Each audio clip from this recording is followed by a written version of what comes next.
Evening, good morning, wherever you are based in the world. Welcome back to our second workshop in Your Part to Deep Learning. So this is a 4-series workshop to get hands-on with deep learning and the most popular use cases on there. I'll be your host for today with 2 amazing speakers that we have on board. So let's get started. I'm just going to address some of the frequently asked questions that we get from our audience whenever we do these series. And of course, if you have any other questions, please feel free to ask them in the Ask a Question panel, which is just at the bottom of your screen. You can also vote on other attendees' questions there. So the first one is about the recording. Yes, these sessions are recorded. They are being multi-streamed to multiple social channels like YouTube, LinkedIn, Twitch. So we will be sharing the links for these in the chat and in the follow-up email. What do you need to do to take part in this workshop? You do need to have a basic understanding of programming. Python is preferred.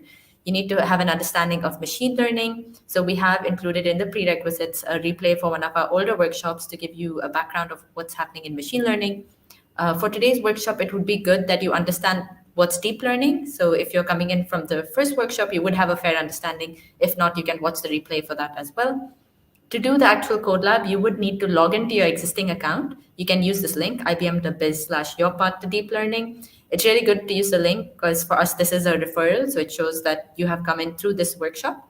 So you can log into your existing account, or if you don't have one, you can create one using the same link. And if you've already completed the first workshop, you would probably already have the services you need created. So services like Watson Studio, which are common for these workshops, you would already have this created. So you can already use that existing service rather than create a new one. The next popular question we get is, will there be a certificate or a badge for the series? So yes, we do have one. For that, you need to enroll in a course called Deep Learning with TensorFlow. It's on cognitiveclass.ai.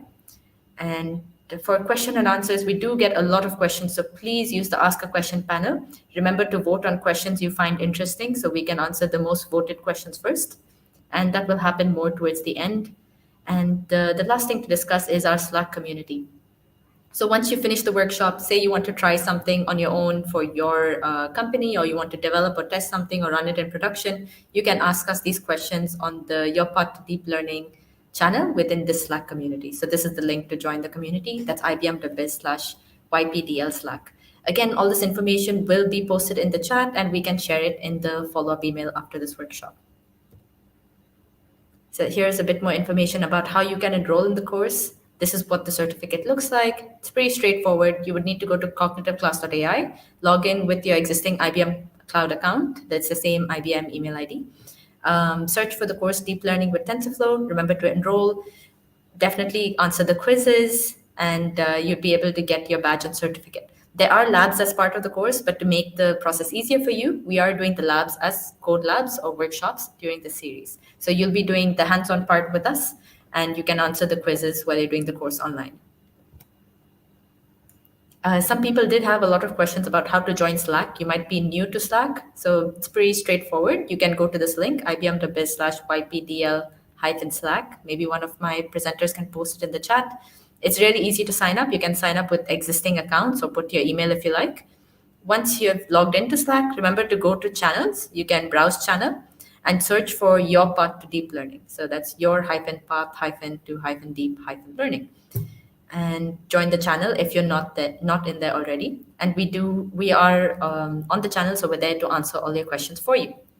So I guess that brings us towards the end of all our housekeeping. I want to say a big thank you to all our partners who's making this series a success. So it is being streamed on their social channels as well if you're coming in through one of our partners, like Five Science, Open UAE, which is an open source community, Dubai Data Science, Exordium Technologies, and Arab Women in Computing.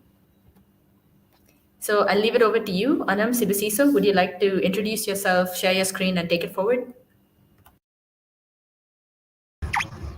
Okay, I think that's perfect. I will just take over.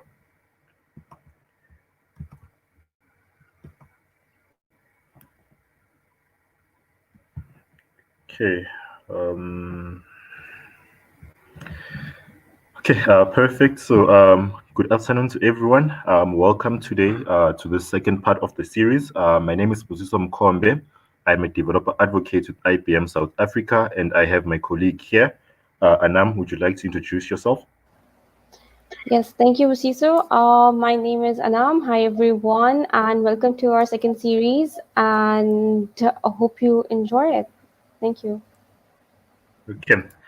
Okay, perfect. So I will be presenting the slides and talking through some of the concepts. Then Anam later on will then take you guys through the hands-on section where she will show you guys how to get started. Okay, so let's just get into it. So moving on here, if you are new to the platform, you wanna sort of take a note of these key features of Crowdcast. Firstly, what we have here on the top left-hand side is that you can click on the Crowdcast title to view more information about this event. Then you can click on the green button next to the IBM developer logo, which will allow you to follow us to actually get more notifications about any upcoming events. Then on the bottom right-hand corner, there's the chat option there where you can send a message and chat with everyone. Then there's the ask a question session here where you can just click on that and then you can just ask a question and then we'll be answering those accordingly as we go along. Then there's the green button in the middle of the screen at the bottom, which contains the workshop resources. So please ensure that you click on that, create an account, but I will share the link as well with you guys a bit later on. Okay. Perfect. So let's just make the session as interactive as possible. If you have any questions, any comments, please feel free to utilize the chat session and we'll be monitoring those accordingly. Okay, then before we get into the content and everything else, this is the event survey link. Please, at the very end, take 2 minutes of your time, fill in the link. It helps a lot on our end to know what we are doing right and what we could improve on as well if there's anything that we are doing wrong.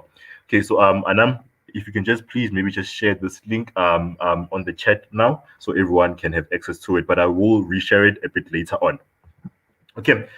So let's just get into it. So this is the agenda for today. What we'll be doing is we're talking about these few topics into much detail. We'll talk about TensorFlow first. We'll go a bit deeper and talk about your CNN networks, your evolution of CNN networks, talk about your MLP, your data set, your MNIST data set, and the actual use case.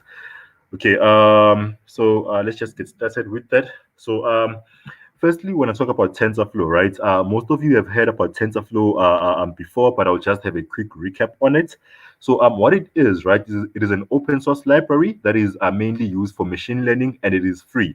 So it allows you as a developer to easily build and deploy machine learning powered applications, and it includes additional models as well. So it can also be used for things like your classification, your understanding, your discovery of data, and your predictions, as I've just mentioned as well.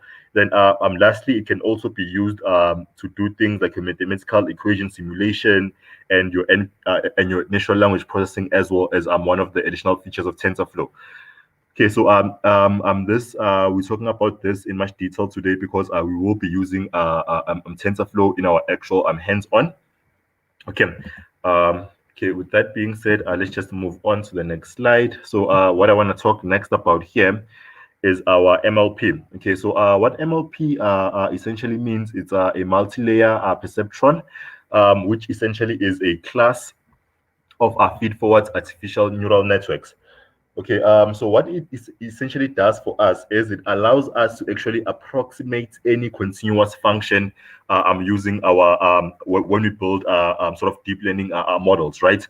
So what it consists of as well, it consists of three crucial layers, which is rather your input layer, your hidden layer, and an output layer. As you can see on the right hand side image, you would have an input layer in which we sort of feed an input into our model. Then a bit of magic happens within the hidden layer. Then from there, in our output layer, would get something like a prediction as an example, right? So this is what essentially our MLP consists of. In this regard, then as I've mentioned before, what it does is it actually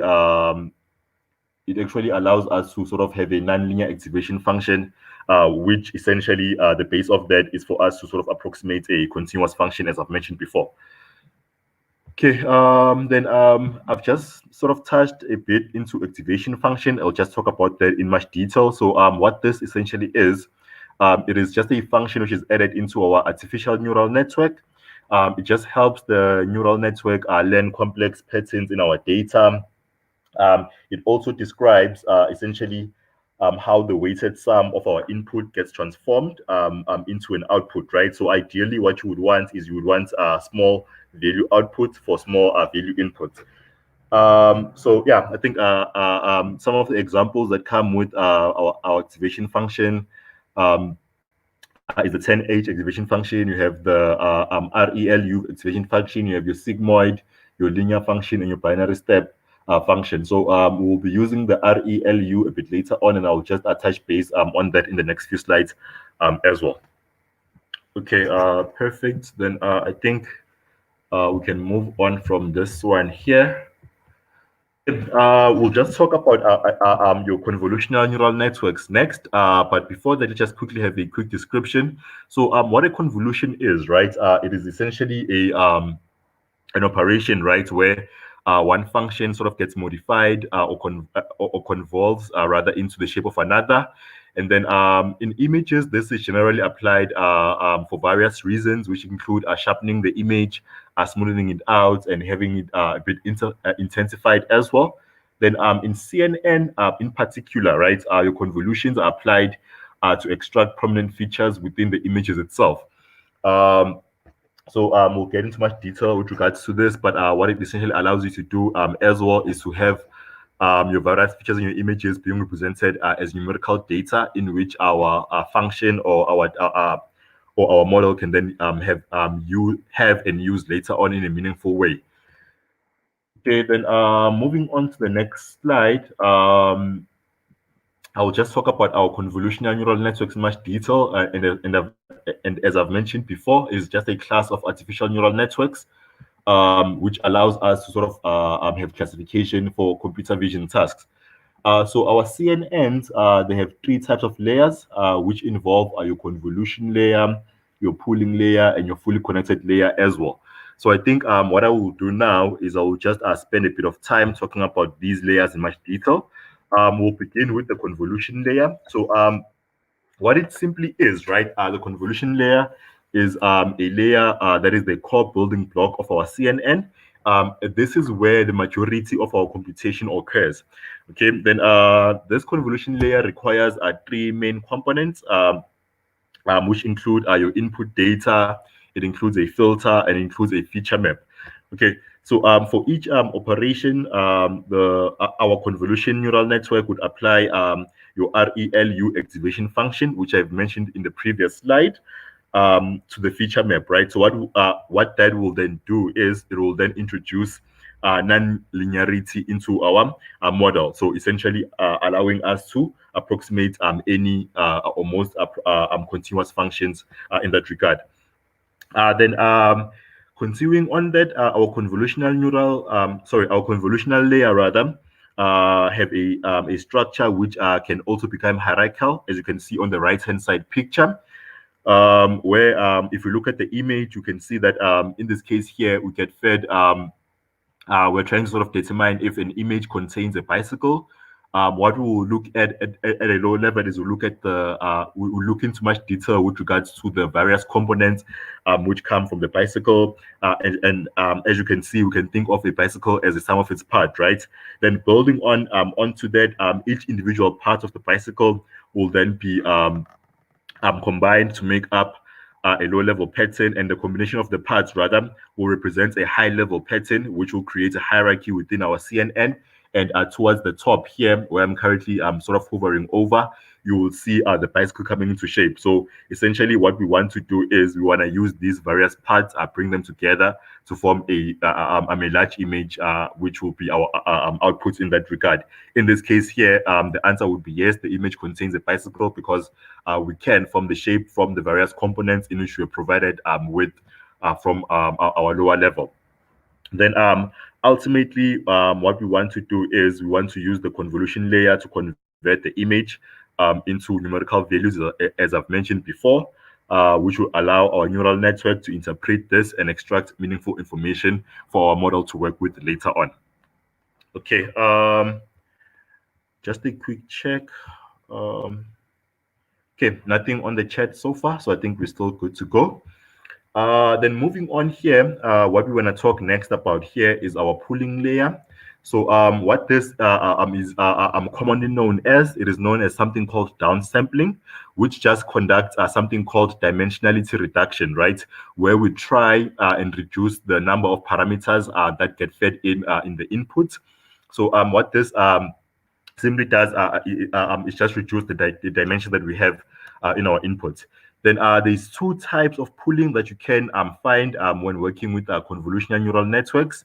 The first type is called our max pooling. So what that does is as our filter sort of moves across the input, it selects the pixels with the maximum value and then takes those pixels and sends them to our output array. So this one here sort of goes for the maximum value pixels. Then this approach tends to be used quite more often than the other approach, which is the average pooling. So the difference with that is that in average pooling, we get our filter moving across our inputs, and then what it does is it calculates rather the average value within a receptive field of our pixels, and then sends that into our output array as opposed to our maximum pooling. So yeah, I think this sort of sums up our pooling layer. Then just a quick heads up as well is that a lot of information, right, is lost in the pooling layer, but it also has a number of benefits with the CNN network. One of the benefits is that they help sort of reduce the complexity. Some other benefits would be things like they improve they improve your efficiency, and they sort of reduce or limit the risk of you having overfitting in your network.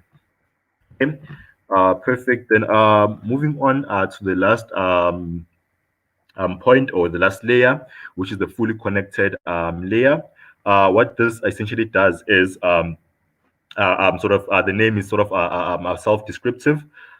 It allows us to sort of have our pixel values in the input image, which are initially not directly connected to the output layer, right? But when we use our fully connected layer, each node in the output layer connects directly to the previous node in the layer, and then sort of builds up in a sequential manner in that way. So what the layer essentially does is it allows us to sort of perform classification based on the feature that we extracted through the various previous layers and their different filters. So essentially, it's sort of a feed through a syntax where the layers sort of go through one another to get to the final output. Then just maybe a quick sort of comparison through a quick comparison for the three sort of layers. Our convolution layer and our pooling layer tend to use our RE-LU functions. But our FC layers are usually use our softmax excavation function to sort of classify our inputs, right? So what that does is it just produce a probability from 0 to 1 in which our model can then work with. Okay, so I think that was a mouthful with regards to our CNN. What I will then do now is I'll move on to the evolution. So this is just a quick summary table. So we have different type of convolutional neural networks. These are some of the types. We have the first one being the LENet convolutional network. It was developed in the year 1998. Then we have the next one being our AlexNet, developed in 2012. We have our ZFNet being the next one that came in 2013. We have our Google Net being developed in 2014. We have our VGGNet also in 2014. Then we have our RESNet 2015. They was developed, right? So what I can do now is I can just ask either Naira or Anam just share this link. Please just go through it a bit later on. You can sort of read much more detail with regards to the evolution here and the various convolutional neural networks. And what I will do as well, just give me a moment, is I will just try and share a link. where you can find more information about the CNN neural networks and some of these neural networks in the evolution as well.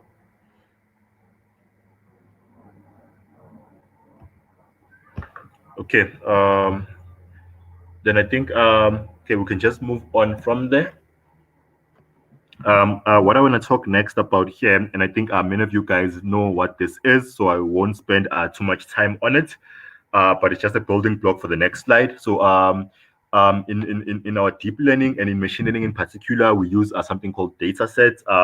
What that essentially is, it is a collection of rows and columns, which essentially sort of builds up to a collection of data, right? So our machine learning and deep learning network models rely heavily on data, and you can find these type of data in your data set. You can find firstly your numerical data, you can find your categorical data, you can find your time series data, and lastly your text data, right? And what I have, which is very important here, is just a screenshot of the IBM data repository where you can sort of download data sets. So the link just below the screenshot there sort of describes where you can find the data. What I will do is I'll just ask Anam, if possible, please just share the link with everyone in the chat section. And just as a quick reminder, you will have access to the slides, you will have access to the recording and the repo later on.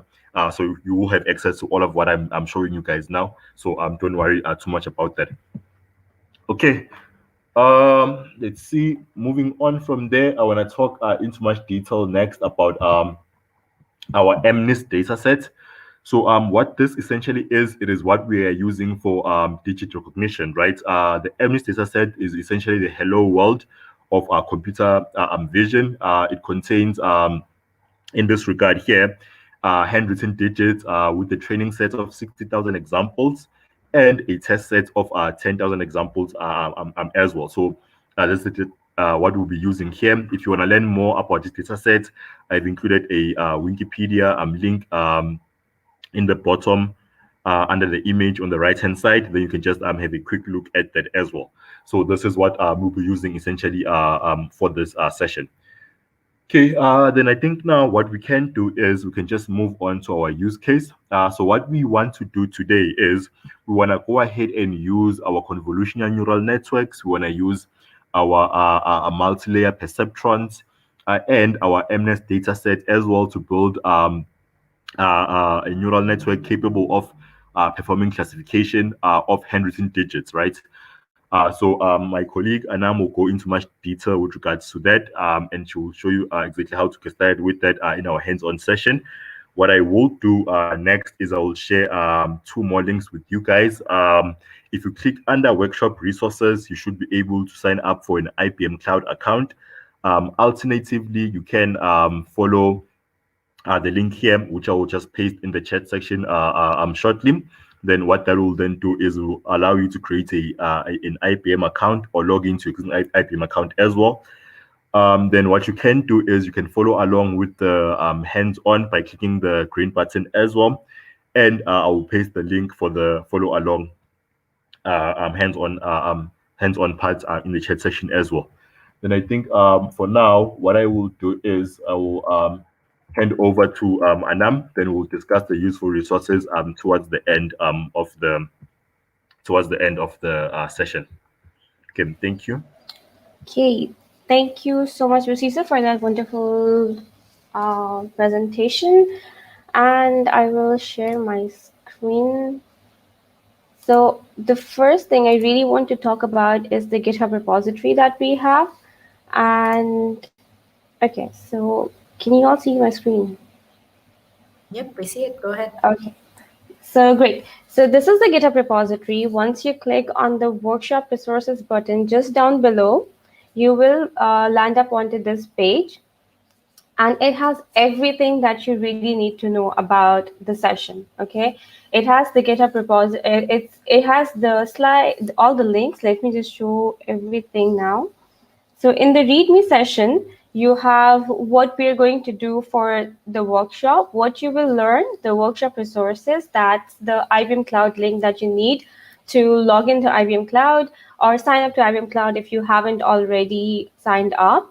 And the hands-on guide, which is again this GitHub repository link, then the slides and the workshop replay, which will be available on the same link that you are watching our session right now. Now, second thing I really want to focus is please use the link for to log in or sign up to IBM Cloud, because that really comes back to us, and it really comes back to us and brings and puts our efforts into place. And so if you are coming from the first session, then welcome again, and you must have already signed up to IBM Cloud, and you must have your service of Watson Studio and Cloud Object Storage ready. So please use the link to just log into your IBM Cloud account and get your services ready. You can use the same Watson Studio service that you created yesterday. You don't have to create another one. And for everyone who's joining us today, welcome, and I hope you can learn something new from here and we can live up to your standards. And if there's something that you would like us to improve on, you can give us your feedback in the survey and we will look into that. So in the first step that you have to do is you have to sign up or log into IBM Cloud account. Please use the link again and again. I'm focusing on that. Please use the link to log into IBM Cloud or sign up to IBM Cloud. And it's very simple to sign up to IBM Cloud. You just have to give your email, password, and just verification, and that's it. You will be signed up to IBM Cloud account, and then you will have to log into IBM Cloud account. So I will give you a minute to do that. Please post, just post one in the chat once you're done with that step, and then we can move forward. Next, talking about the repository, you have the steps on how to create Watson Studio service. I will show you how to create a Watson Studio service, but in any, I can understand that everybody has different internet speeds and different issues with their computers and everything, so there might be a lag, and I can totally understand, but please understand, but I would really appreciate it that if you can understand that we also have a time limit that we have to focus on. So I will be showing you how to do that, as well, how to create the Watson Studio service. But at any point, if you are lagging behind, just come back to this repository. Everything is here that you need to know. We have videos, we have steps, we have screenshots, everything that you really need to know about how to create your services and get ready. And at any time, if you have any questions, you can ask me, and I'll be happy to help. Now, the next thing is basically, I think we can get started. We have a few ones in the chat. Okay, so, okay, yeah, we can get started. So once you log into IBM Cloud account, this is the dashboard that you will land up onto, and Kamar has covered this in the first session very well. So you can actually watch the first session if you need to know more about IBM Cloud account and everything. So you have the resources over here, and let's go ahead and create the services. So in the search bar, you can enter Watson Studio. So there's going to be a lot of explanation in this notebook. So if you are lagging behind, that's totally fine. You can go to the GitHub repository and check the steps over there, and come back to us, come back and join us whenever that's possible. And there's always a recording available for the webinar. So once you search on Watson Studio, this is where, and click on Watson Studio. So this is the page that you will land up onto. So see, like I said, I can totally understand when you're having internet issues. My internet seems to be slow at the time. So I am using a light plan, and in the light plan, you can only create one service. Hence, the reason I said if you have created the service yesterday, please use the same service. You don't need to create a new service, right? So for anyone who is coming back, or this is their first session, you can go ahead, click on Watson Studio, select Dallas, or whichever region works for you. For us, we've tried and tested. Dallas works best for us. make sure you have selected the light plan. And when you scroll down, just give your service a name. And this create button should be enabled for you. Because I already have an existing service, it's not enabled. So give your service a name and click on create. Once you're done with this step, please put 2 in the chat so we know that everybody is on the same page. Yes, like Kamar said in the chat, those who followed the workshop yesterday, they should already have an account. They should already have the Watson service created and the object storage created. So we can use those 3 together, right? So just search for Watson Studio, select the region Dallas, make sure you select the light plan, and give your service a name and click on create. So, Kamar, I'm seeing a couple of 2s in the chat, so I guess Yes. they completed the step. So let's go ahead and move on.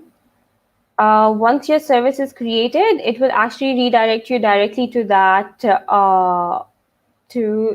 page, which I will just load up over here.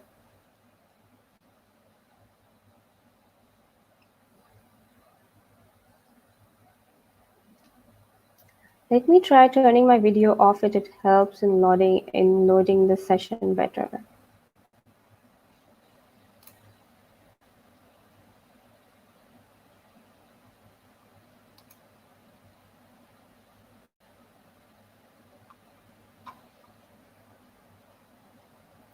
Okay, so once you have your studio service instance created, you will land onto this page. You can click on Get Started, and it will take you to a new page.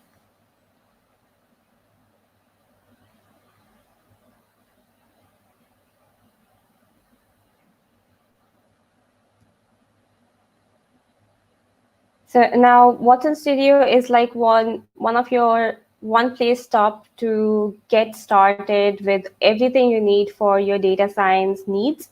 You can create your machine learning models, you can create notebooks, you can run AI experiments, auto AI experiments, and everything from just this platform, deploy it and everything. So it's a very easy to use, and it's a whole package for you. Now, once the page loads up, under Work with Data, you will find the link that says Create a Project.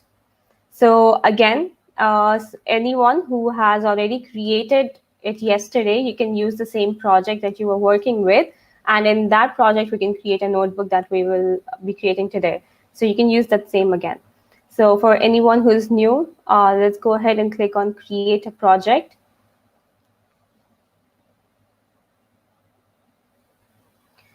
And we will create an empty project.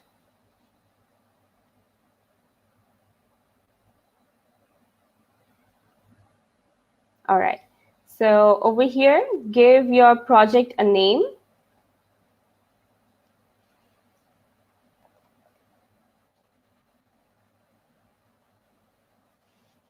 So just give your workshop a name. And if you don't already have a cloud object storage associated with your project, you will have an option that says Add over here. Let me just switch back to this. So here, for cloud object storage, so it's going to give you the option to add on the right under cloud object storage.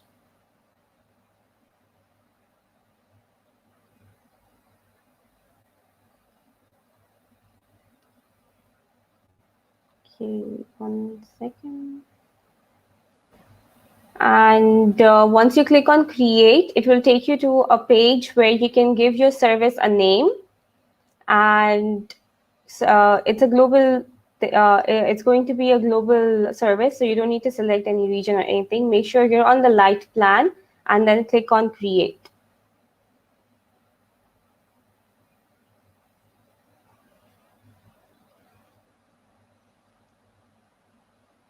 Once you're done with this part, please put a 3 in the chat.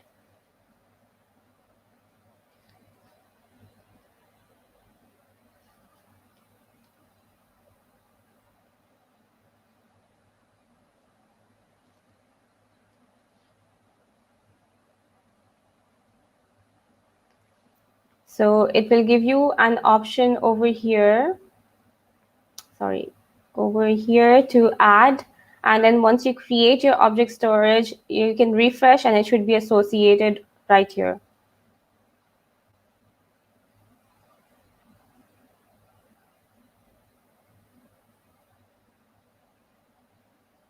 Okay, I can see a few threes it's asking. You can choose cloud object storage.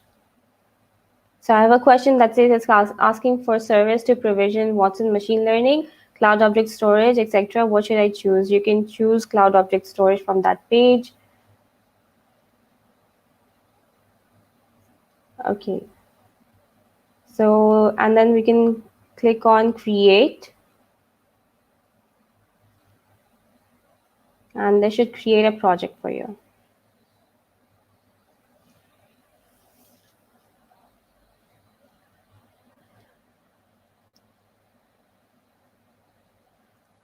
This is the page that should show up once you create your project. And you only need to create the cloud object storage again if you haven't created it yesterday. So if you have created it yesterday, it will not ask you to create it again because we are using a light plan and only one service instance is allowed. Okay.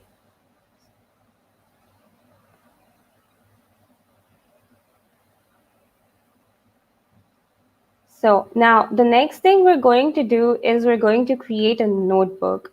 Again, the steps are right here in the GitHub repository. This is how you create the cloud object storage and then how to create a notebook right here, right? So this is how we're going to do this. So you just need to click on the Add to Project button over here on the top right corner. Click on the blue button that says Add to Project.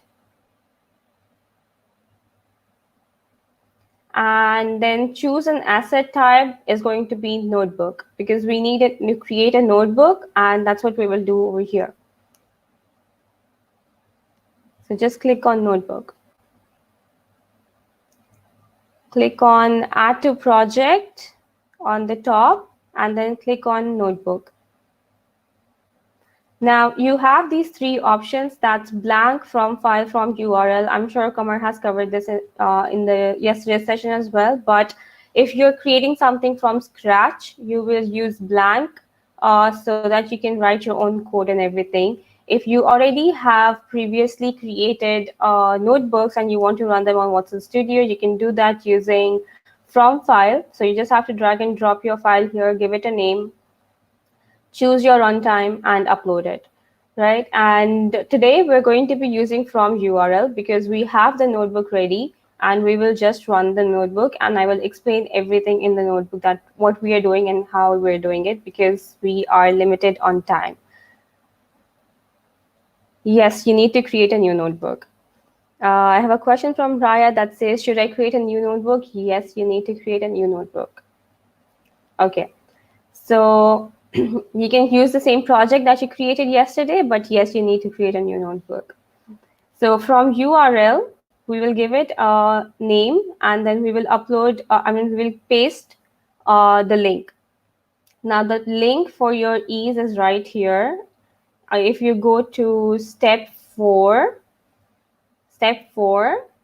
and part 6, right? So in that, you will find the link. Just copy that link and paste it over here in the notebook URL.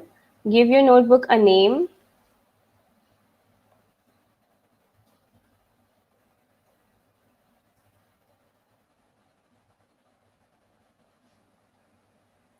Okay, give your notebook a name and please make sure you have the default runtime of Python 3.8, XS 2 vCPU, 8 GB RAM. That's all we need for this workshop, okay? So are we all on the same page? Put a 4 in the chat if you have if you are on this page. And then just click on create.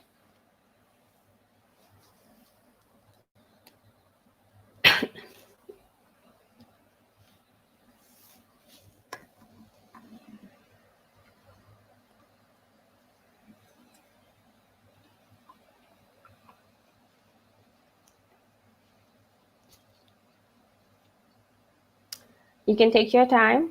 It's going to load, and I will be explaining a few things about the dataset as well before we get started. So if anybody is lagging, please use the GitHub repository to read about how to get started or how to create, and you should be good to go.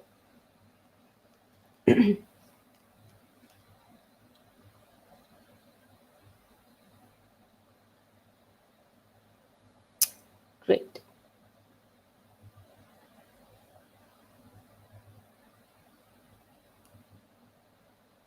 Nice. I see a lot of fours. Let's just wait for the notebook to load.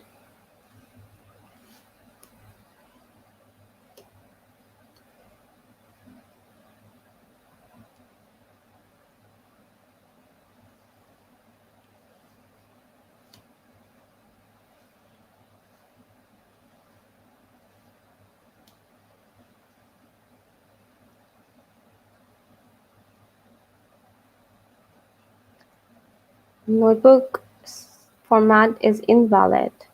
Can you please refresh and try again, Samuel? Because I copy pasted the same link. So it should be fine. If your notebook is up and ready to run, you can put a 5 in the chat. If it's loaded,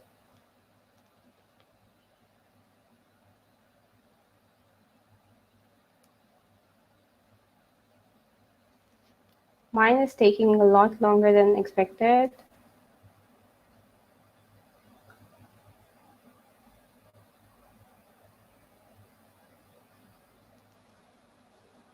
Okay, I see 5s as well. Okay, I think my internet is acting up, so let me just check. Let me just open the one I've already uploaded.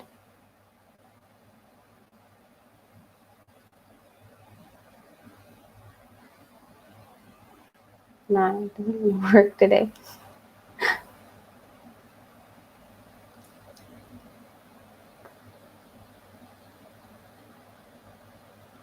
Okay, wow, everybody is ready and my notebook doesn't want to load up. So just give me a minute. I'm opening up the one that I uploaded earlier.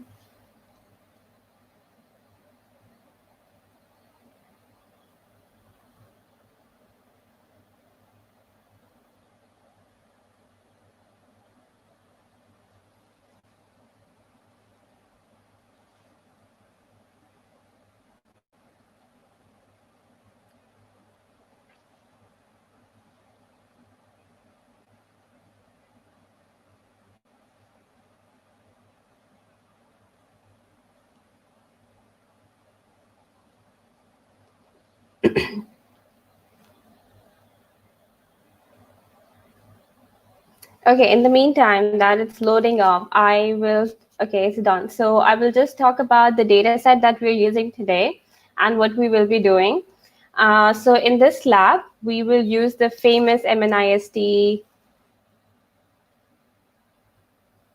Okay, somebody had the same issue yesterday from URL. I don't know, it was working fine for me. I tried uploading all my files yesterday. So anyways, just gonna close this and move to this one. So what we're going to do in this lab is we will use the famous MNIST dataset to build two neural networks that will be capable to perform the handwritten digits.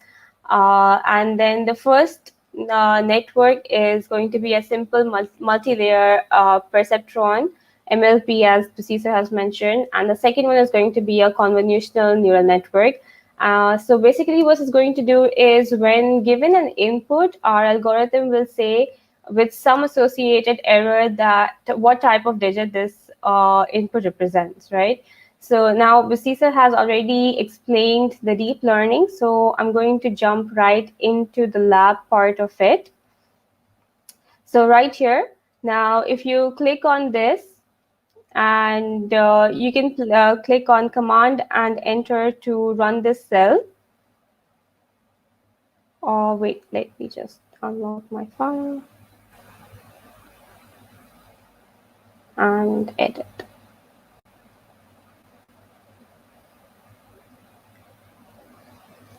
So the first thing that we're going to do is we're going to start with installing TensorFlow, and then we will need to check if we have TensorFlow 2.2 because it might not work with other versions.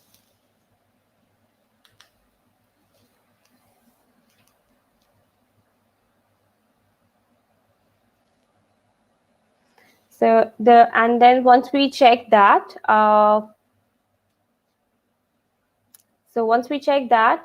we're going to then classify the MNIST using a simple model. We're going to create a simple multi-layer perceptron, which is a simple type of neural network to perform classification tasks on MNIST digits dataset. And now let me just talk a little about the dataset. So the training set is of 60,000 images.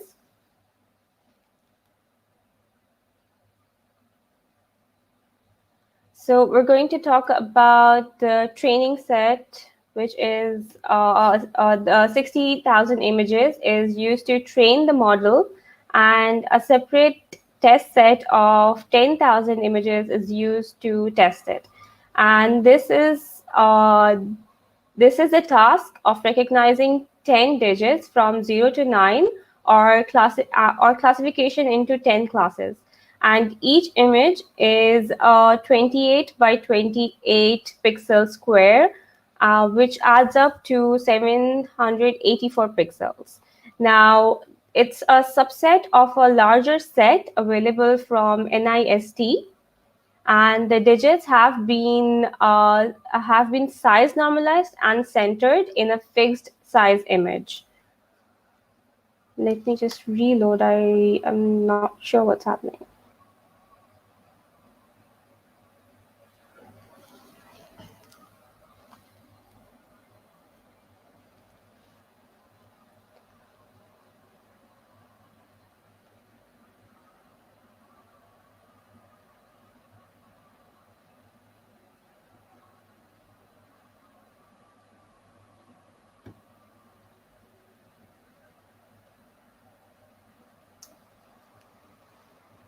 Okay.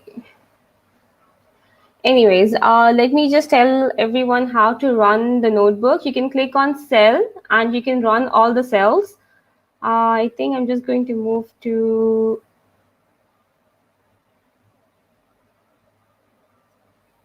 here.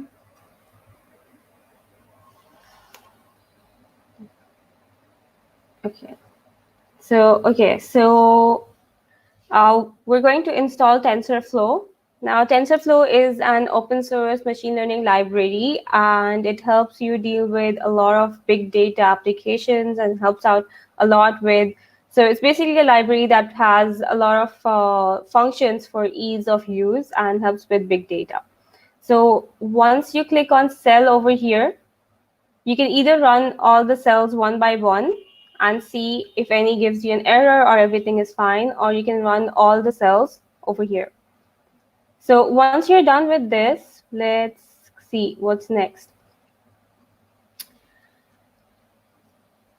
So now we know some things about the data set. For example, we know that the images Okay, so we know that the images are all pre-aligned. Example, each image only contains a handwritten digit, that the images are all of the same size, square size of 2 by 8, 28 by 28, sorry, and the images are grayscale.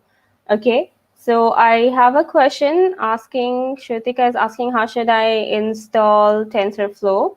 So Shrutika, if you click on this cell and you run it, if you click on run, it should install TensorFlow for you. Okay, so if you run this cell, it should install TensorFlow for you. Moving on to the next one. So now, because like I mentioned, we are only, this notebook is meant for 2.2 version. And over here, we're just testing if we have 2.2 or not. Next, over here, we are installing the data set, right? We're loading the data set. So using the Keras API built-in function to load the data, we're using that over here. And in line 4, we have the pixel values are given in grayscale with values from 0 to 255. For effective training of neural networks, it's almost always recommended to perform some sort of scaling to the input values, and we can normalize pixel values in the range of 0 and 1 by dividing each value by the maximum of values. Okay, that's exactly what we're doing over here. We're just normalizing our data to the values of zeros and 1. Now, in line 5, we are looking at some of the labels and images. You might not have this image because I edited it later. So I will send the code in the chat, and you can copy paste it in line 5 and run again. But what's happening earlier is we're just printing out the first 5 digits from the set, right? But over here, I plotted a few images as well so that you can see what it looks like, how the images look like. So let me just give this code in the chat.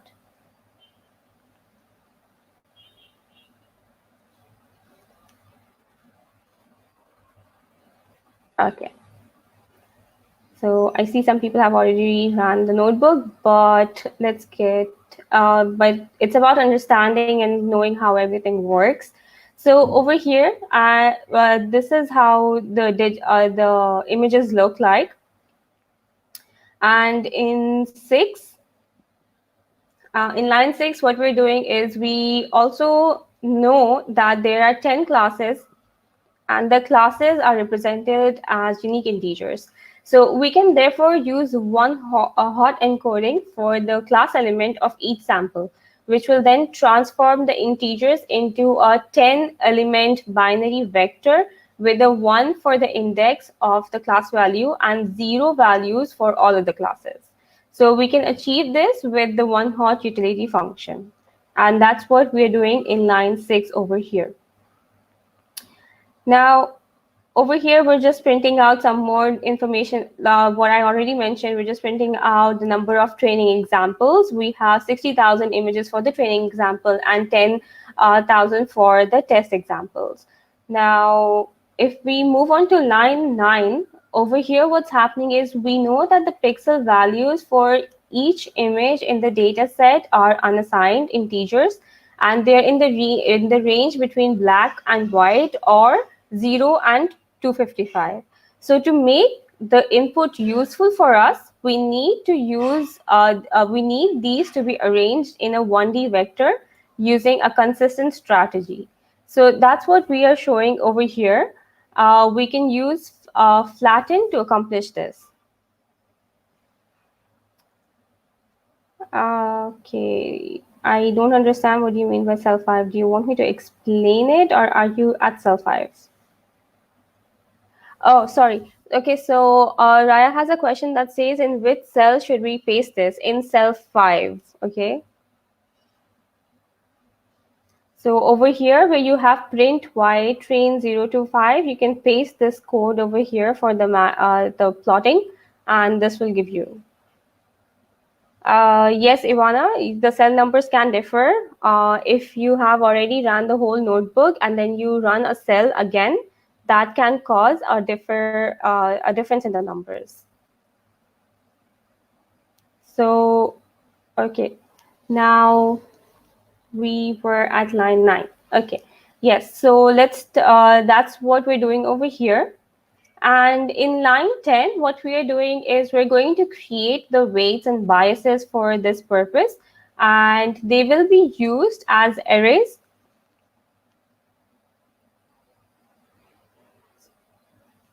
Nelson has a question saying your code does not show the images. Oh, the one that I pasted in. Interesting. Make sure it's indented. Yeah, exactly. So there's a for loop. So you need to make sure that you indent it. Okay, because if it's not indented, it's just going to move on to the next line thinking it's a normal line, but it's a for loop, and plot dot subplot this line here, and then plot dot I'm show line is indented from the for loop, so that the Python code knows it's an indentation. Cool. So that's under for loop. Now with the line 10, we are going to create the weights and biases for this purpose. They will be used as arrays filled with zeros, and the values that we choose here can be critical. But we will cover a better way in the second part instead of this type of initialization, since these values will be adjusted during the optimization process. So we're just using tf.variable for now. Okay, and so now so the model is a simple neural network, and now we're going to initialize, now that we have the weights and biases to the input, we're going to start with the softmax regression.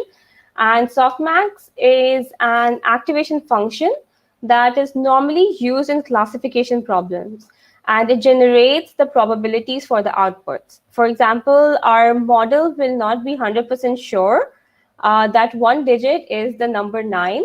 Instead, the answer will be a distribution of probabilities where the model is right. Where if the model is right, the number 9 will have a larger probability than other digits.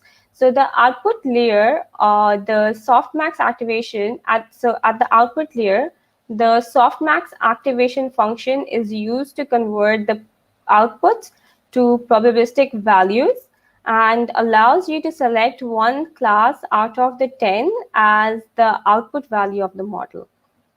Okay, I hope that was clear. Now, if we move down below, so this is what we're doing over here with softmax regression. Let me show you. So this is the calculation formula over here, and that's what we are finding out. And so we're activating it, and yeah. Now, if we move to cost function. Now, cost function is a function that is used to minimize the difference between the right answers, that is the labels, and the estimated outputs of our networks. So here we use cross entropy function, which is a popular cost function used to for categorical models. And the function is defined in terms of probabilities, which is why we must use normalized vectors. So now in line 16, so this is the part where we are configuring the optimizer for the neural networks. So there are several optimizers available. And in our case, we will use gradient descent because it is a well-established optimizer. But you can also use optimizers like Adam and set the accuracy to set the metric to accuracy. Now, the reason I mention this is because batch gradient descent is not often used because it's computationally very expensive.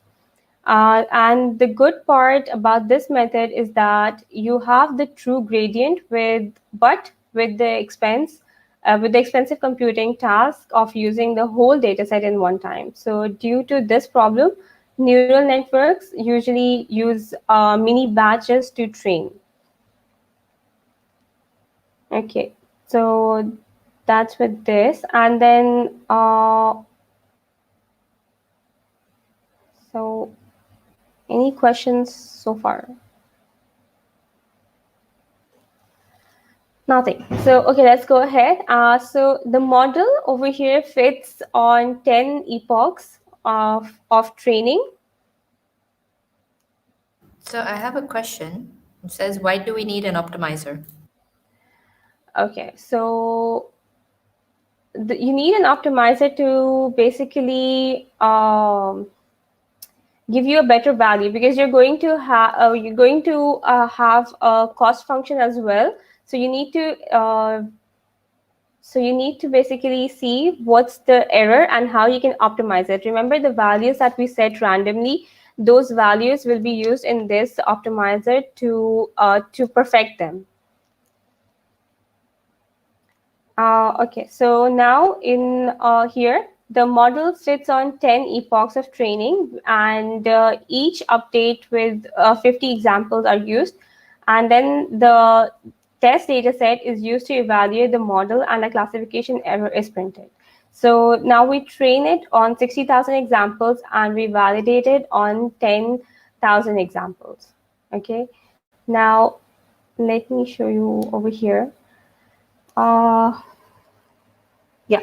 So by the end of the 10th epoch, you have 84% of probability of accuracy on the training data. So that's over here. And then if you move on to tests and plots, you have the complete results here, which is 84% for training accuracy and 83% for test accuracy.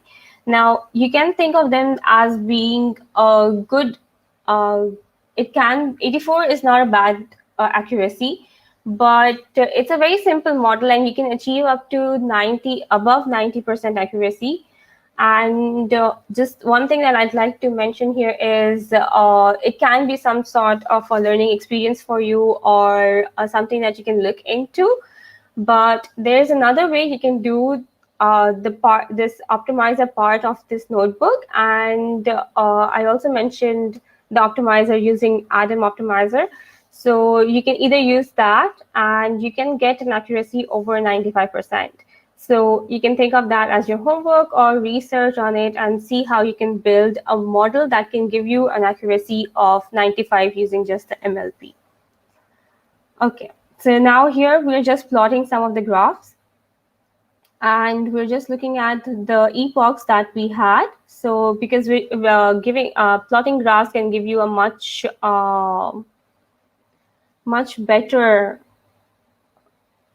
understanding of your results. So as you can see, as the number of epochs increase, the loss decreases, right? So it's getting better with every epoch that we have. And with accuracy, it's like with every epoch increasing, the accuracy increases as well. So by the end of the last epoch, we have about 84% accuracy. Now, like I said, it's not bad, but over 90% has been achieved in the past. So if you can tweak your models a little bit, it will give you a much higher accuracy.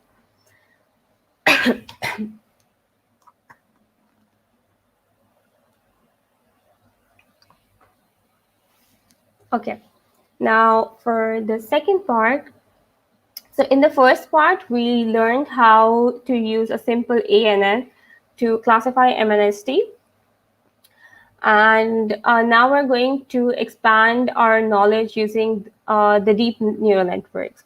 So like Cesar mentioned, CNNs are also known as convnets that consist of multi-layers and are mainly used for image processing and object detection. So Jan Lee Kyun developed the first CNN in 1988 when it was called LeNet. And it was used for recognizing characters like zip codes and digits, which is exactly what we're doing today. And CNNs are widely used to identify satellite images, process medical images, forecast time series, and detect anomalies. Now, we had, even though Cesar mentioned this, I'll just cover this in a very quick way of how CNNs work. So CNNs have multi-layers that process and extract features from the data. So we have the first layer, that is the convolutional layer, and CNN has a convolutional layer that has several filters to perform the convolution operation. Then comes the ReLU layer, which is the rectified linear unit, and CNNs have the ReLU layer to perform operations on elements. The output is a rectified feature map.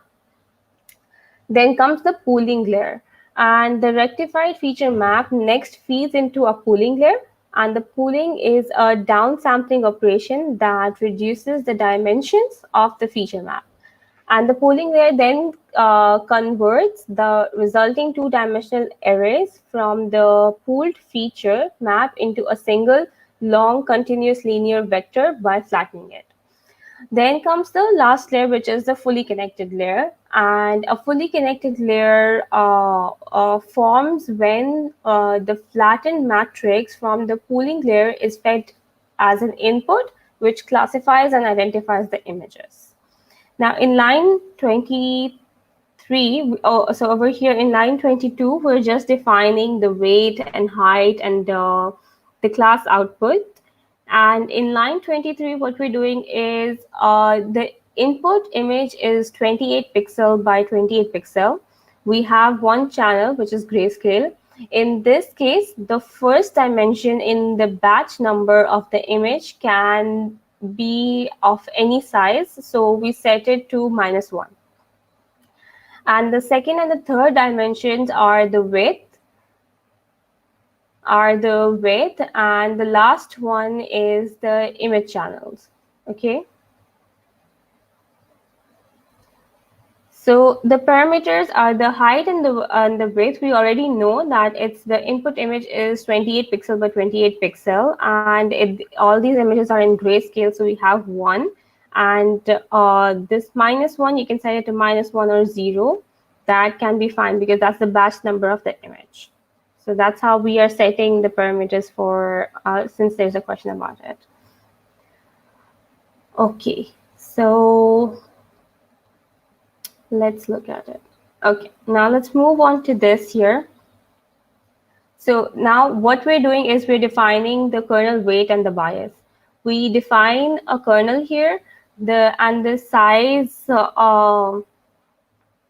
Okay, so the size of the filter or the kernel is 5 by 5, and the input channel is 1 grayscale, and we need 32 different feature maps here. So here, 32 feature map means 32 different filters are applied on each image.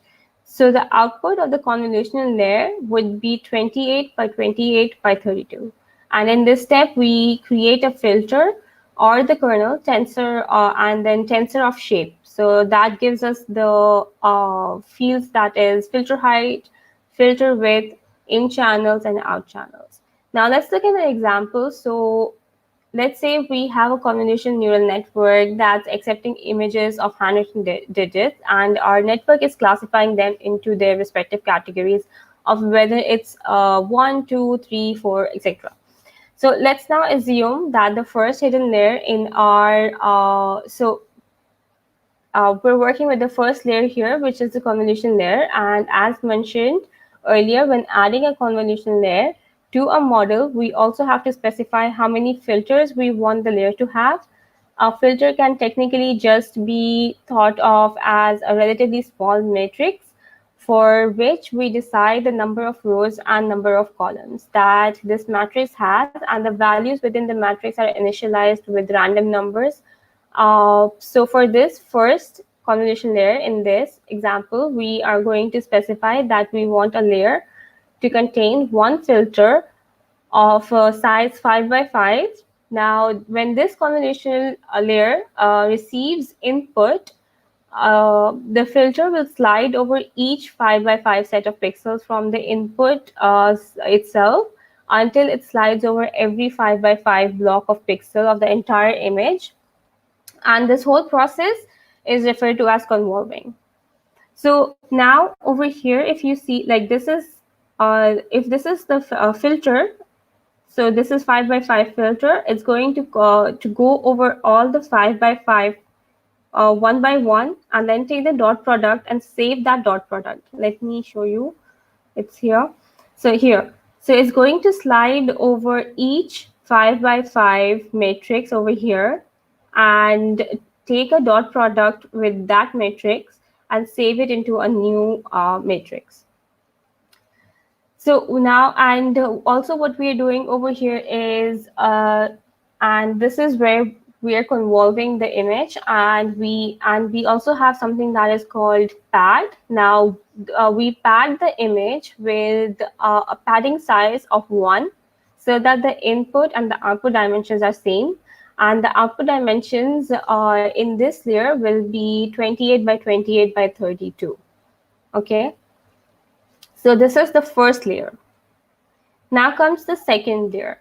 So in this step, we go through all outputs of the convolution layer, which is from the convol 1 that we did. And here, a negative number occurs. And wherever the negative occurs, occurs, we swap it out for a 0. Now, this is called the ReLU activation function.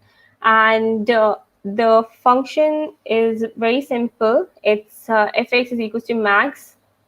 And this is followed by the max pooling layer. And this has a kernel size of 2 by 2. Yeah, it's for 2 by 2 and stride. So the kernel size is of 2 and the stride is 2. So now this downsamples the feature images into the feature maps, sorry. So this downsizes the feature maps to dimension of 14 by 14 by 32. And that's how you complete your first layer. And so we're going to repeat the same step for the second layer. Now, in the second layer, what happens is the second convolution layer will have the input channel size of 32. We choose the output channel size of 64, which means it will extract 64 feature maps. And the kernel size for this is going to be, again, 5 with a stride of 1. We again use the padding size of 1, so the input and the output dimension remain the same.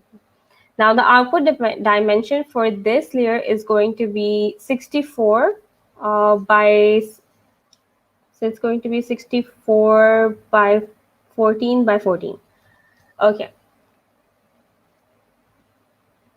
So now that is again followed with a ReLU activation and a max pooling layer with the kernel size of 2 and stride 2. And the downsample feature map will have the dimensions of 64 by 14 by 14, right? And so, sorry, it's going to have a matrix of 64 and then 7 by 7. Okay. So now we have the final layer, which is the fully connected layer. And so one thing that I really want to say over here is, before I move on to this, is so we're using a second convol over here, and we're using a convol 2 and a second ReLU function, which is not actually necessary. So you can actually use the one from your first layer that you defined in the second layer as well, because it's a function, you can reuse them. But just to make it easier for this session, we have 2 different functions, right? Sorry. Okay, now let's move on to the final layer. So over here is the fully connected layer. You need a fully connected layer to use the softmax and create the probabilities in the end. Fully connected layers take the high-level filtered images from previous layer, that is all 64 matrices, and convert them into a flat array. So each matrix, that is 7 by 7, will be converted into a matrix of 49 by 1, and then all the 64 matrices will be connected. So now, which makes the array size to be 336 by 1, or you can think of it as 336 nodes. Now we will connect it to another layer of size 1024 by 1. So the weight between these 2 layers will be 3136 by 1024. Okay, so that's what is happening over here. And then comes the dropout layer. So dropout, it is a phase where the network forgets some features. At each training step in a mini batch, some units get switched off randomly so that it will not interact with the network. and that is its weight cannot be updated nor affect the learning of the other network nodes. So this can be very useful for very large neural networks to prevent overfitting. So to reduce overfitting, we define the dropout with a connection probability of 0.5. As you can see over here, we keep the probability to 0.5 and then we use the dropout function. So now we're just doing the simple weights and biases, matrix multiplication, softmax, activation function. Mostly these are just already provided functions. Okay, so next comes the loss, the cross entropy, and that is the loss function. Now, the loss function tells us how good the model is predicting. Since we are dealing with multi-class classification, we choose cross entropy as our loss function. And over here, now for this part of it, we are using an optimizer, Adam optimizer. So an optimizer ties the loss function and the model model parameters together by updating the model in response to the output of the loss criterion. I hope that answers the question that we had, why we needed an optimizer. So we will be using Adam as our optimizer with the learning rate of 0.0001. That's 1 to the power of -4. And gradient tape again. So we're using all of that information again, and then we're defining accuracy. We're defining predictions over here. Okay, we're almost out of time. Okay, for everyone who is following along, you must have epoch as 1. I have changed that to be as epoch at 5 since I ran this earlier. And so once you finish it at 1, you will face about 95% accuracy. Let me just check. Yeah, so you have about 95% accuracy right here. But as so that's after 1 epoch, right? So after 1 epoch, you got 94% accuracy, which is pretty good. So if you have time and the power, you can actually increase. Yeah, so what was your accuracy, as we have a question? So you can post your accuracy for this neural network in the chat. So so after after 1 epoch, I had the accuracy of 0.94. So I increased the epoch to 5, and that is training it much better. And if I go to the end, I have almost about 98%, which is really good, right? So it's a really good accuracy after training our model for just 5 epochs, right? So that's really nice.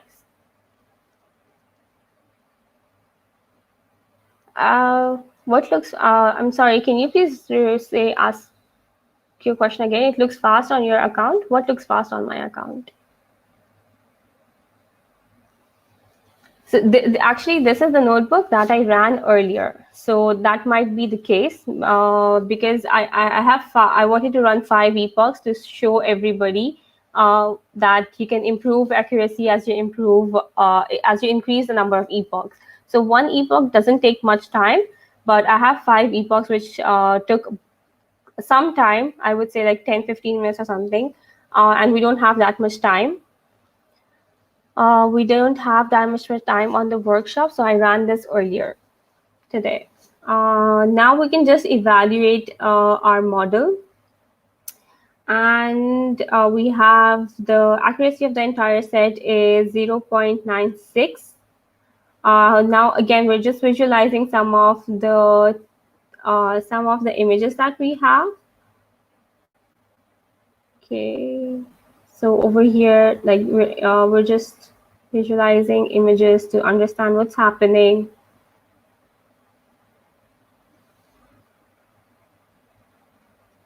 I can see most people got 0.93, 0.936187. Okay, that's pretty good. Yeah. After 1 epoch, that's a good accuracy. So if you have time, you can run this with more number of epochs and try it again, and it will give you a much higher number. It will take time though. So that's it, and thank you. I will stop sharing so Basisa can share the slides, and we will quickly do a summary and what's coming next. Yeah, Anam, I have a question for you and ask a question. It says, why do we have different accuracies even though we use the same data set, same parameters, and same code? Okay, so just every time you run this, run your data, you will see different outputs. So it might be just a few, now a few, how do you say this, like 0.0001% difference or something like that. But it's not going to be a huge difference. Like it's not going to be that if you are getting 0.93 in one machine, and then the next time you run it, you're going to get 100%. That's not going to be the case. It might differ to the slightest bit, but it's not going to differ too much. And there's no actually answer to that of why it happens. It's just sometimes the machine takes some longer time, or maybe it didn't, like I said, it maybe missed out on something or something like that. Just minor issues. It can happen, but it's not going to be a drastic change. So yeah. Okay, All right. so Thank you so much. okay. I'm just seeing if there are any more questions. Kindly let me understand what overfitting means. Okay, so overfitting is how do I say this? Let me just think of the right words. So overfitting is basically a modeling error in the statistics that occurs when a function is too closely aligned. Is that good? If you think of an example, right? So say, for instance, we are looking at predicting house prices, right? So I would have trained it with some data set of this is what the house prices are in this area with these number of bedrooms, etc. So you can say the model is overfitted when it's only able to predict what was there in that training data, right? If I give it something completely new out of that training data, maybe in a new area with different number of bedrooms, different features for the houses, it's not able to figure out what that means, right? So the model is overfitted when it's performing really well, but just on the data you trained it with, and it's not performing so well on new data. I guess, Anam, that's a good way of explaining Yeah, it. so yeah, Okay. that's pretty good. And that's the reason you need to introduce noise in your data so that you can see the perfect accuracy of it. All right. And the last question I have here is, how were these parameters selected? I think I answered that already. So we knew that the image is of 28 by 28 pixels. So that's how we chose that. And then the images are in the grayscale. So that's the reason we're choosing one. And lastly, I think 0 was to initialize the thing, which was sorry, we chose -1 to, so that was the batch number of the image, and and we chose that to be -1. You can choose it to be 0 as well. So yeah. Great, cool. Thank you so much, Anam. I think that's about it for the question and answers. I'm not seeing any other new questions in Ask a Question panel. So I guess we can go ahead and close. So I hope you all had a good time today understanding how to work with deep learning, introduction to TensorFlow, what's MLP, how you can get started with handwritten digit analysis, understanding convolutional neural networks, which is really important when it comes to deep learning, and getting started with your code lab, where you learned how to do it yourself, and most of you seem to have gotten a good accuracy. Yeah, So if Batista, you can move to, yeah. So just to share some of the useful resources, we will be sharing this in the follow-up email as well. And if anybody is interested, you can look at the CNN with TensorFlow, and this is for JavaScript. So if anybody is more comfortable with JavaScript, you can have a look at that code pattern as well. We have different courses over here, and don't forget how to earn the badge. We will share these resources in the follow-up email. Next slide. Again, thank you to all our partners. for joining us and making this event successful. And please don't forget to give us your feedback of what you think about our session and how we could improve it, what else you would like to see in the future. And if you have any questions, you can always email them to us and we'll be more than happy to help. Or we also have a channel where you can post your questions. Anam said, remember to join the Slack channel if you still have any questions. We are available on there. Look for the Slack channel, Your Path to Deep Learning, once you've accepted the invite. Yeah, Great. I that's it. am not seeing any more questions from anyone. So I guess we can go ahead and close. Perfect. Thank you so much, Anam and Sibisiso. And I hope everyone enjoyed our workshop today. Remember, our next workshop is happening on the 30th of August. You can follow us on this Crowdcast account to be automatically notified for it. And I'll also put the link for you in the chat so you can remember to sign up for the new workshop.